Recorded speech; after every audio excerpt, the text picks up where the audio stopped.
दुसरीकडे अजित पवारांच्या राष्ट्रवादी काँग्रेसने धाराशिव लोकसभा मतदारसंघातून अर्चना पाटील यांना रिंगणात उतरवले। अर्चना पाटील या भाजपचे तुळजापूरचे मतदारसंघाचे आमदार राणा जगजितसिंह पाटील यांच्या पत्नी आहेत। ठाकरेंच्या शिवसेनेने धाराशिवमधून ओमराजे निंबाळकर यांच्या नावाची या अगोदर घोषणा केली होती, त्यामुळे धाराशिवमध्ये दीर विरुद्ध वहिनी अशी लढत असेल।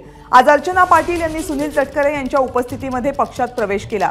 निवडून येणं हा निकष लावावा लागतो आणि याच निकषाच्या अनुषंगाने उमेदवार जाहीर करण्यात आले असं सुनील तटकरे यांनी या निमित्ताने घेतलेल्या पत्रकार परिषदेत सांगितलं।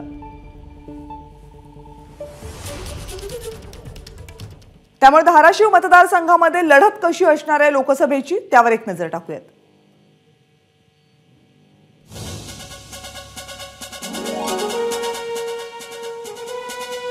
बीड लोकसभा मतदारसंघामध्ये भाजपच्या पंकजा मुंडे यांची लढत असणार आहे। बजरंग सोनवणे राष्ट्रवादी काँग्रेस शरद पवार गटाचे उमेदवार आहेत, आजच घोषित झालेले।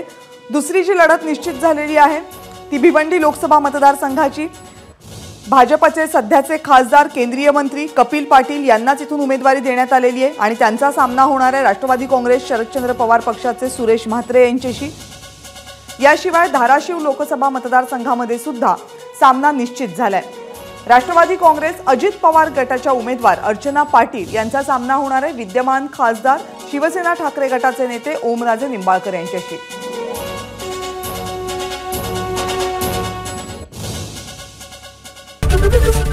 एबीपी माझा, उघडा डोळे बघा नीट।